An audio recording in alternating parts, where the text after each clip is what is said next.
और रोने लगे तो स्वयं परमात्मा भी कहता है कि भगवान से भक्त कहता है कि इतना बड़ा मेरा परिवार था और कोई ने मेरा साथ नहीं दिया, सबने मुझे गालियां दी, अपशब्द कहा, ताने दिए, आड़ा टेढ़ा बोला और मेरे भोलेनाथ ने मेरा साथ दिया। तो शंकर कहते हैं मैंने खुद पहले तुझे तेरे परिवार के द्वारा ठोकर खिलवाई है, इसके बाद मैं अपने दरवाजे पर लेकर आया हूं, कोई दूसरा नहीं है।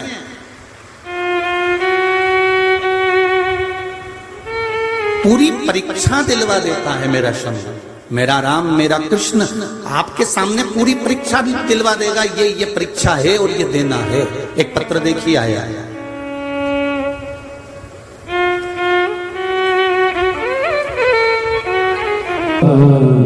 ये शिव है, ये औघड़ी है, ये दयालु है, ये दातार है, ये कृपालु।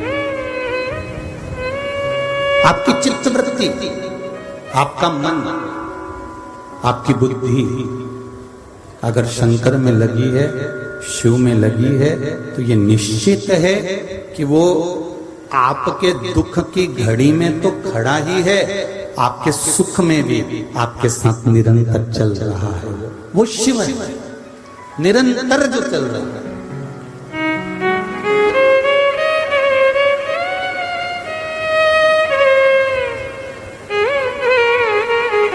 किसी ने कुछ कहा, हम बेटा बेटियों से कहते हैं, हम बहुओं से कहते हैं,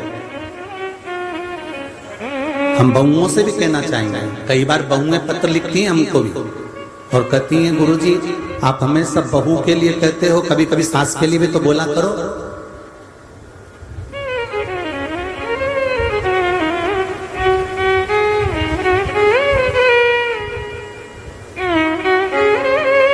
अब जो पहले से 3 मंजिल ऊपर चढ़ के बैठा हुआ है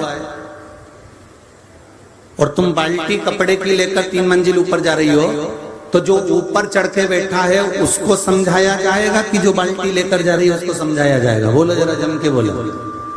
देखो बहू धीरे से लेके जाना बेटा, उधर वाली सीढ़ी टूटी हुई है, उधर सीढ़ी के पास में से डंडा पकड़ के अच्छे से ऊपर चढ़ जाना। दूसरे नंबर की छत पर जाओगी तो वहां ताला खोल लेना, ताला खोलकर फिर तीसरे नंबर की छत पर जाओगी तो वहां पर तार पड़ा हुआ है लाइट का, जरा ध्यान रखना करंट नहीं लग जाए। और बहू को समझाते समझाते समझाते समझाते 3 मंजिल ऊपर पहुंचाया। जो ऊपर पहले से चढ़ के बैठी हुई है उसको समझाने की क्या जरूरत है, क्योंकि वो तो उससे भी ऊपर जाने वाली है। उसको समझाकर करेंगे क्या? तुमको पूरी जिंदगी जीना है।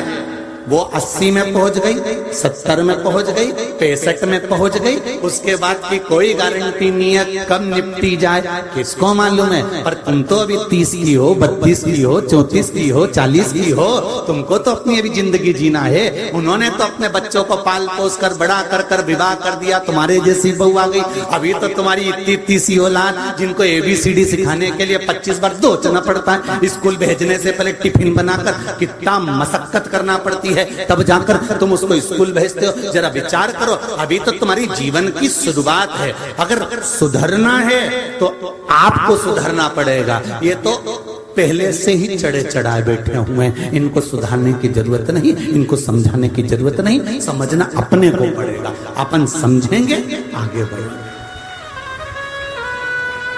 हमें अपने को समझना है, अपनी जिंदगी को हमें अग्रण्य लेकर जाना है, अपने जीवन को हमें आगे बढ़ाना है।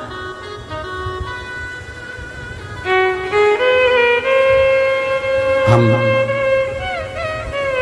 अपने जीवन को संवारने का प्रयास करें। फिर वही वाली बात, क्या किसको रोइए चादर तान के सोइए, आग लगे बस्ती में जरगम के बोलो जरा, अपन रहो मस्ती में। अपने को क्या करना कि कौन क्या कर रहा है, कौन ने क्या करा, कौन ने क्या धरा, कौन क्या बोल रहा है। अगर कोई बोल भी रहा है, कोई ताने भी दे रहा है, कोई गाली भी दे रहा है, कोई अपशब्द भी बोल रहा है, तो समझ लो कि परमात्मा आपको अपनी ओर खींच रहा है। जब तक दुनिया के ताने नहीं पड़ेंगे ना, तब तक आप भगवान के नहीं हो सकोगे।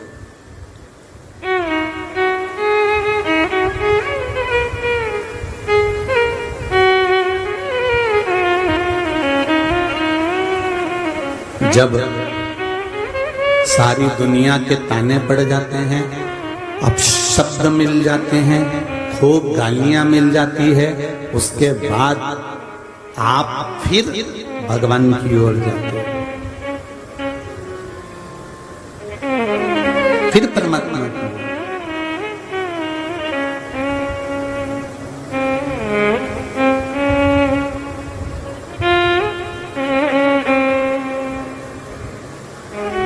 शिव कथा कह रही है, भगवान शंकर का चरित्र कह रहा है।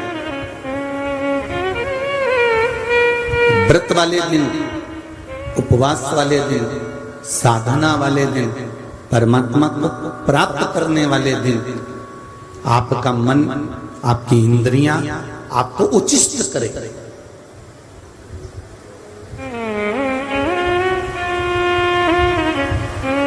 हटाने का प्रयास करेंगे। पर अगर हृदय, मन, चित्त, विचार परमात्मा के चरणों में लगा हुआ है तो फिर कोई डोला नहीं सकता। मैंने तेरे ही भरोसे, ओ बाबा तेरे ही भरोसे, हवा विच उड़ते जावांगे, बाबा डोल हटो छठी नाम कटी जावांगी, भोले में तेरी पतंग, शंभो में तेरी पतंग। दुनिया कहने दे, आप उसकी शरणागति पकड़ कर रखो। व्रत वाले दिन अब शब्द भी निकलेंगे मुख से, उसको संयमित रखो। व्रत वाले दिन निंदा करने वाले भी बहुत आएंगे, आपको अपने श्रवण इंद्री को संयमित रखना।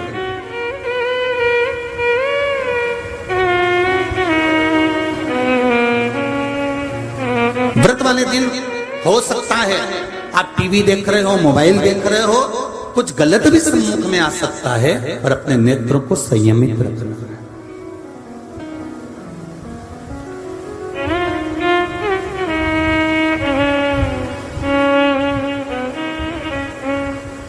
महाराज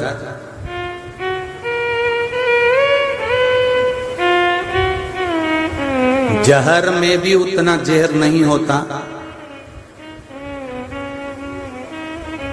जहर में भी उतना जहर नहीं होता जितना दूसरे के प्रति लोगों के मन में होता है। ध्यान देना जरा, जहर में भी उतना जहर नहीं होता जितना दूसरे के प्रति,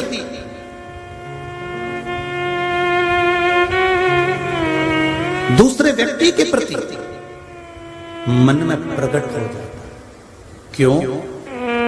जहर एक बार पियोगे, बच गए तो बच गए और मर गए तो मर गए, पर जो मन में किसी दूसरे के प्रति एक बार जहर भर जाता है तो सियोर वाला गुरुजी जैसा भी नहीं सुधार सकता।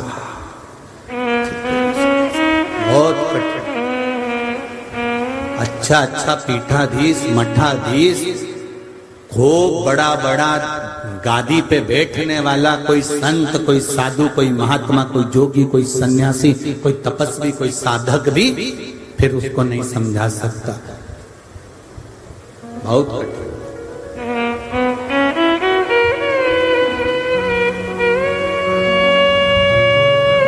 वो कहते हैं ना, पानी में गिरे हुए व्यक्ति को बचाया जा सकता है, पानी में डूबे हुए व्यक्ति को बचाया जा सकता है, पर प्याली में डूबे हुए व्यक्ति को बचाना बहुत कठिन हो जाता है।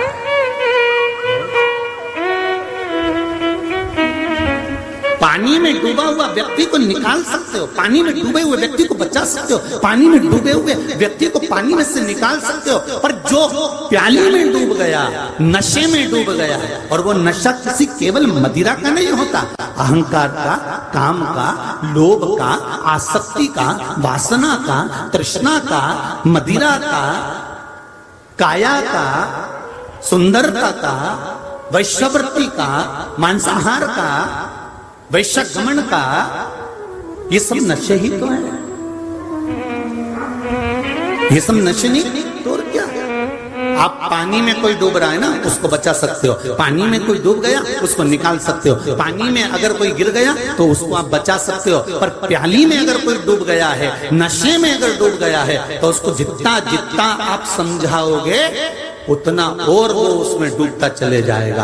आप देखिए, पानी में डूबने वाला व्यक्ति एक ना एक दिन तैर के बाहर हो जाता है। बोलो सही है कि गलत है? मर गया तो भी बाहर हो जाएगा, और जिंदा होगा तो भी निकल के बाहर हो जाएगा। पर प्याली में डूबने वाला व्यक्ति, नशे में डूबने वाला व्यक्ति, काम में डूबने वाला व्यक्ति, लोभ में डूबने वाला व्यक्ति, आसक्ति में डूबने वाला व्यक्ति, वासना में डूबने वाला व्यक्ति, अपने अहम में डूबने वाला व्यक्ति और मदिरा के नशे में डूबने वाला व्यक्ति, इनको देखना, जितना जितना समझाओगे, जितना जितना बाहर निकालने का प्रयास करोगे, ये उतना उतना उसमें डूबता चले जाएगा। जो इनको समझाएगा उनकी दृष्टि में वो पागल है, वो तो पगला है, उसमें तो अक्ल ही नहीं। आप समझो, आप नशे में डूबे हुए व्यक्ति को समझाने का प्रयास करना, बेटा तेरा वो दोस्त बेकार है, उसके साथ मत रहना, तेरा वो सखा बेकार है, रोज गाड़ी लेके आ जाता है, हॉर्न बजाता रहता है, क्या है ये, उसके साथ चले जाता है, अब जाना मती, समझा रही हूं तेरे को अच्छे से। वो माता पिता से लड़ाई कर लेगा, झगड़ लेगा, इनको अपशब्द कर देगा, पर उसके बारे में नहीं सुन पाएगा।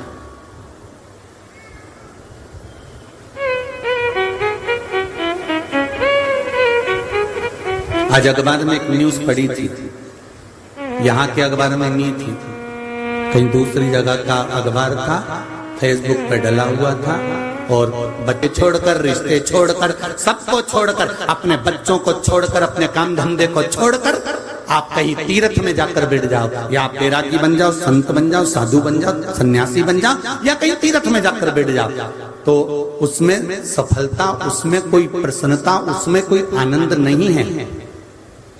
वेद व्यास जी लिखते हैं, सबसे बड़ा आश्रम होता है गृहस्थाश्रम। और हम आज के बेटा बेटियों को, आज की नवयुवक टीम को एक बात जरूर कहते हैं कि जितना कमाओ तुम किसी को दो चाहे मत दो, पर अपने ऊपर थोड़ा थोड़ा खर्च जरूर करो।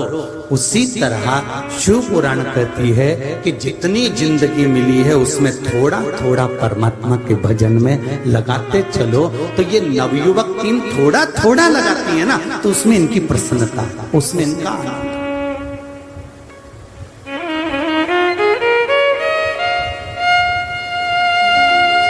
सास बहू को पूरा बदलना चाहती है, पर बदल नहीं पाती। अगर वो थोड़ा थोड़ा बदलेगी ना, बेटा हाँ मम्मी ऐसा, हाँ मम्मी। और वैसे भी पहले की बहुएं और आज की बहू में अंतर है साहब। आजकल की बहुएं अगर भोजन भी बनाती हैं, क्योंकि माता पिता कितना कितना अंतर है, पिता और माता में एक अंतर भारी होता है, पिता का काम और माता का काम दोनों में एक अंतर है। अगर तुम्हारे घर के बच्चे भूखे रह रहे हैं, तुम्हारे बच्चों की एजुकेशन सही नहीं हो रही है, तुम्हारे बच्चों की पढ़ाई सही नहीं हो रही है, और तुम्हारे बच्चे अगर भूखे हैं, उनके तन पर अगर कपड़ा नहीं है, वो अच्छी एजुकेशन तक नहीं पहुंच रहे हैं,